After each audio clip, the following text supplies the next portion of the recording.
Então, vamos lá, turminha, começar a nossa aula de hoje. Olha quantas histórias, né? Vocês conhecem? Olha, Galinhas dos Ovos de Ouro, Peter Pan, Soldadinho de Chumbo, João e Maria, tem uma bruxa aqui, né? Alice no País das Maravilhas, O Mágico de Oz, tem mais uma aqui, ó. E Aladim, tá? Eu separei esses livros aí porque hoje a gente vai começar o nosso Aprender Sempre, tá? Ó, que vocês pegaram lá na escola, tá? Então a atividade vai ser na página 4, tá? Aqui do nosso Aprender Sempre. Vamos começar aqui. Sequência didática 1. Leitura de contos tradicionais. Vamos retomar alguns contos conhecidos, conhecer outros e conversar um pouco sobre as características dos contos e de alguns personagens. Ao final, você vai se preparar para ler um conto em voz alta para outra turma da escola, a ser definido por você e seus colegas, daqui quando a gente estiver no presencial, tá? Além disso, vai saber como a ação dos personagens acontece e analisar como os autores indicam isso no texto. Bom trabalho! Então, aqui na aula 1, ó, contos tradicionais conhecidos. O que vamos aprender? Nesta aula, você vai dizer o que sabe sobre os contos e indicar quais deles conhece. Vamos lá, tá? O que você sabe sobre os contos tradicionais? Diga em voz alta para seus colegas. Então, daqui, como a gente não tá no presencial, né, gente? Nós vamos conversando ao longo aqui da aula, tá bom? Aqui, ó. Vamos aqui nos Para Saber Mais, tá? Para saber mais. Os contos tradicionais, ó, eu até grifei, ó, que é interessante, então vocês grifem aí também. São histórias de tradição oral, lembra?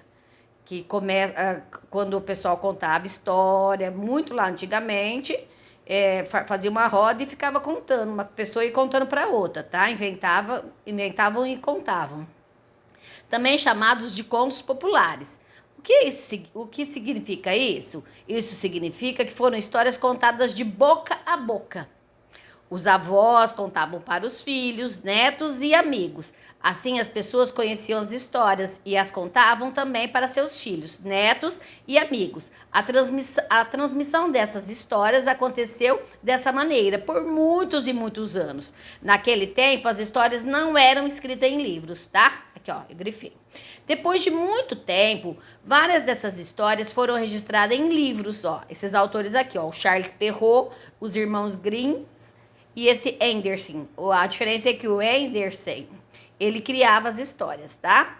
Essas histórias são muito apreciadas até hoje por crianças e adultos, ó, porque elas tratam dos medos, desejos, angústias, enfim, dos sentimentos das pessoas, tá? Embora sejam muito antigos, os contos continuam sendo recontados em livros por autores que muitas vezes fazem modificações nas histórias. É uma releitura, né?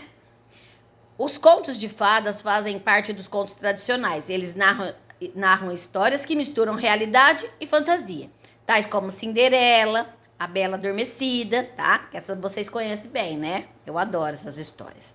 Esses contos que encantam pessoas de todas as idades têm origem remota e nem sempre foram contados da forma como conhecemos hoje. Antigamente eram contados para adultos com versões mais trágicas. Atualmente são lidos para as crianças, com versões mais lúdicas e cheias de fantasia.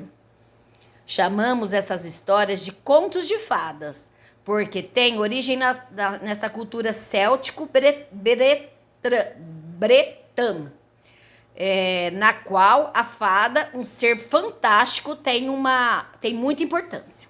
Esses contos podem ou não contar com a presença de fadas, né? Igual a, por exemplo, João e Maria não tem fada, né? Mas tem a bruxa. Mas estão repletos de magia e encantamento, tá? Então, aqui, ó. Depois de ler o texto, responda, tá? Então, nós vamos responder aqui, ó. Vocês vão responder aqui na frente, ó. Porque aqui tá falando conte para seus colegas, mas se vocês estão no remoto, vocês vão escrever aqui nesse espaço aqui, ó. Dá para escrever aqui também, ó. Você conhece alguma história com finais diferentes? Então, vocês podem escrever aqui. Ó, eu, por exemplo, eu conheço versões da Chapeuzinho Vermelho, né? Tem uma que no final ela é comida pelo lobo, tem outras que ela corre e pede ajuda pro caçador para libertar a vovó, né? Em outras ainda o lobo come a menina, que é tirada da sua barriga pelo caçador. Tem uma versão que o caçador coloca pedra na barriga do lobo e costura, né? Aqui, ó. Nessa parte aqui, ó. Quais contos tradicionais você conhece? Faça uma lista. Então, vocês vão escrever aqui os que vocês conhecem, tá? Eu fiz uma lista aqui, ó. Vocês podem também ver se vocês conhecem algum daqui. Pode copiar também, tá? Não se esqueçam de, ó, colocar com letra maiúscula o nome do conto, tá? Porque é o substantivo próprio, ok? Certinho?